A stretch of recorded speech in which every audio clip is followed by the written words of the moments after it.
Everyone told him gambling was a sucker's game. He had a math degree, $800 in savings, and a folding table in a rented room. 20 years later, he owned 4 properties on the Las Vegas Strip and a private jet he used twice a week. He never lost a dollar he didn't plan to lose. This is how. In 1971, you're 9 years old.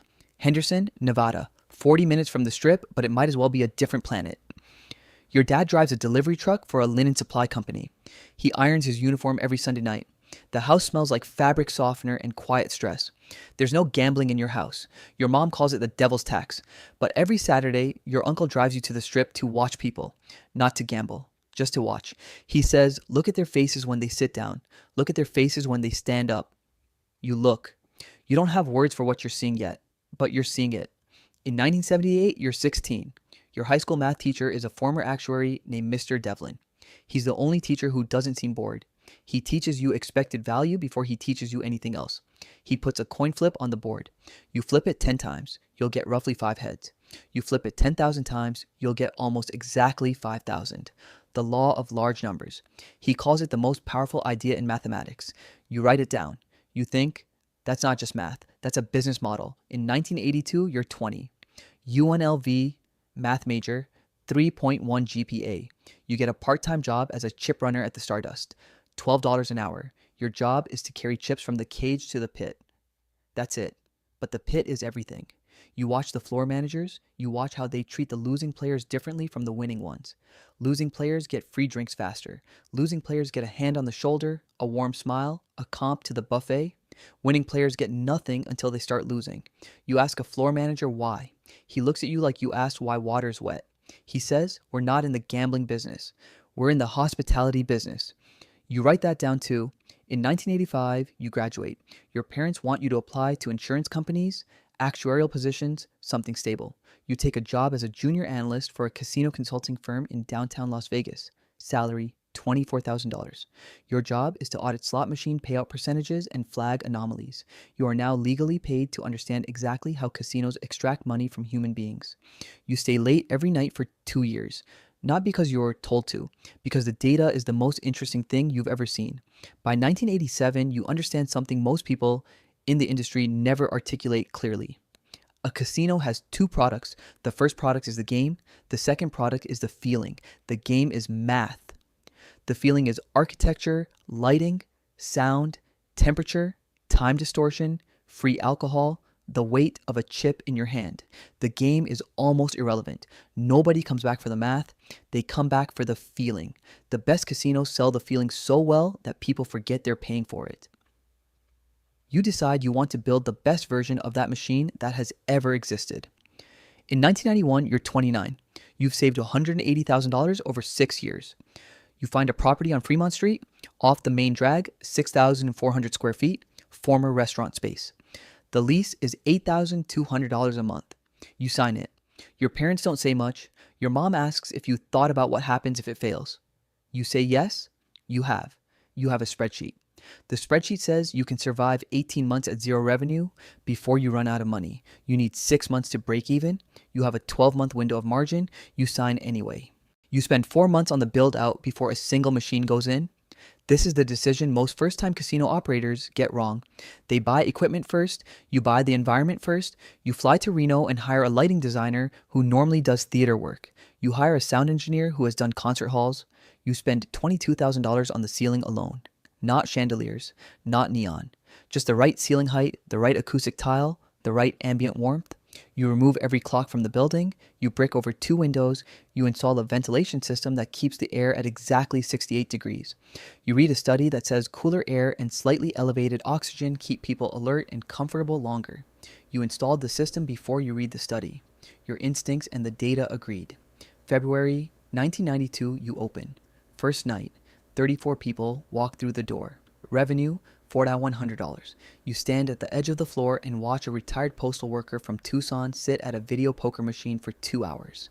She loses $60. She doesn't look upset. She looks like she's somewhere else entirely, somewhere better than wherever she came from.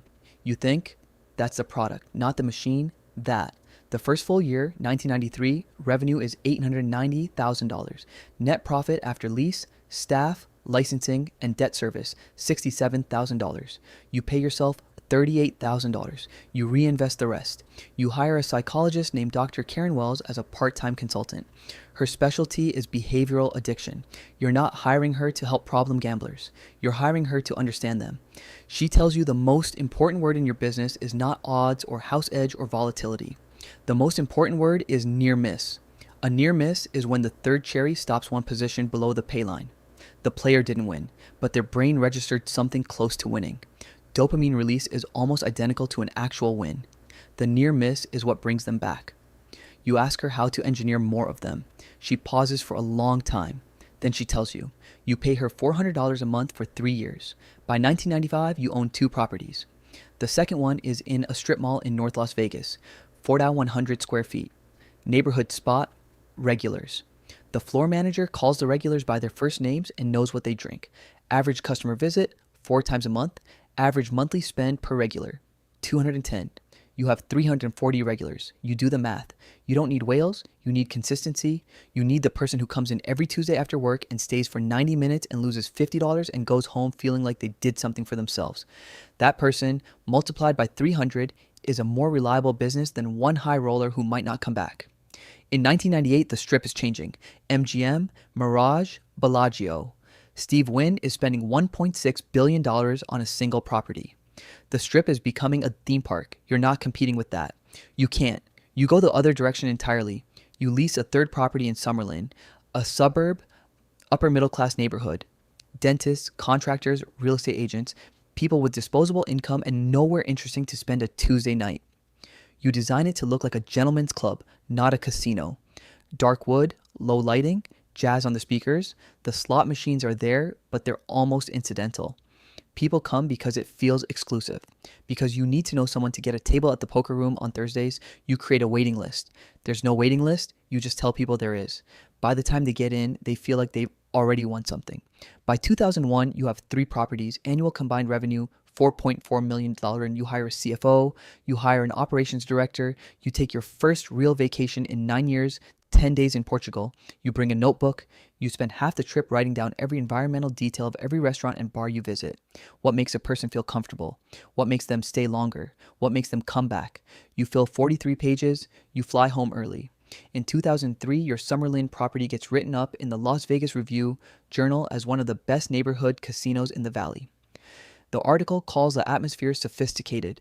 You frame it, not because of the compliment, because of what the compliment tells you people want and aren't finding anywhere else. In 2007, you have 4 properties and a private equity group from Phoenix approaches you. They want to buy you out. Offer $28 million for all 4 properties and the brand. You sit with the offer for 2 weeks, you build a spreadsheet. At your current growth rate, in 5 years, the portfolio is worth $45 to $55 million. You decline. The PE guys are confused. You tell them you'll call them if you change your mind. They leave. You go back to the floor. In 2008, the financial crisis hits. Your revenues drop 22% in 6 months. You cut staff hours, but you don't close a single property. This is a deliberate decision. You know something about your customers.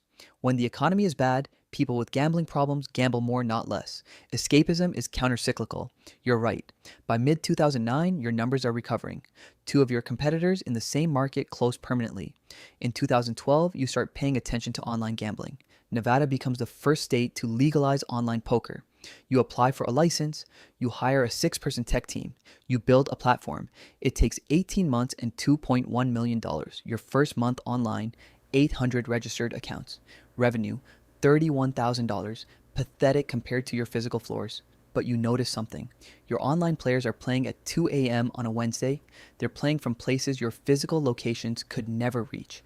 They're not replacing your floor customers. They're a completely different population. You double the tech team.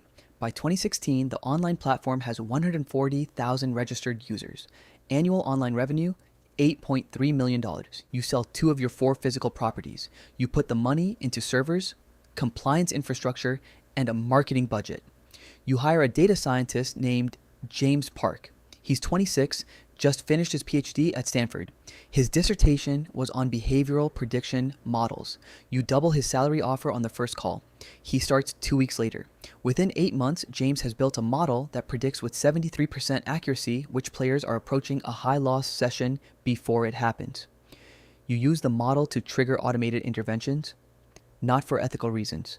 Because a player who loses everything in one session doesn't come back. A player who gets a pop-up offering a comp to your restaurant and comes back next week is worth 12 times more over a year. You are protecting your revenue stream. The effect on problem gambling is a side consequence you don't talk about in investor presentations, but also don't pretend isn't happening. In 2020, the pandemic hits. Every physical casino in Nevada closes for 78 days. Your 2 remaining floors go dark. Your online platform's daily active users triple in 6 weeks. You bring in $1.1 million in 1 month through a screen. With no building, no staff, no lease payment, no electricity bill, you sit in your house in Summerlin with a glass of water and look at the dashboard on your laptop. You think, I've been in the real estate business this whole time and didn't know it. Today, in 2024, you own 1 physical property, your original Fremont Street location. Sentimental decision, not financial. The online platform has 620,000 registered users across 4 states. Annual revenue, $31 million. Net margin, 34%. You have 22 full-time employees. The Stardust, where you carried chips for $12 an hour in 1982, was demolished in 2007. The parking lot where it stood is still empty. You still check the platform dashboard before you do anything else in the morning. Old habit. There's a number on the screen. New session started overnight while you were sleeping. You look at it, you put the phone down, you open your laptop. There's always more to understand about why people do what they do. That question is what you've been selling answers to for 40 years. The house edge on a roulette wheel is 2.7%. On your platform, on certain products, it's higher. That difference, multiplied by 620,000 users across millions of sessions per year, compounds in one direction only. Your father drove a linen truck for 31 years and retired on $800 a month. You don't think about that often. When you do, you think about the law of large numbers. Small edges, held long enough, become everything. The math doesn't have a conscience. It just runs. You learned that at 16. You've never unlearned it. The first property made $67,000 in a year. The build-out cost $180,000. The answer on every spreadsheet looked wrong for the first 18 months. That's not the point. The point is you hired a theater lighting designer before you bought a single slot machine. You read 43 pages of notes from a vacation you cut short. You declined $28 million because your model said wait. Every person you watched fail in this industry failed the same way. They understood the math. They didn't understand the feeling. The question isn't whether you know the odds. The question is, do you understand what people are actually buying when they sit down at your table? Because it's not the game. It's never been the game.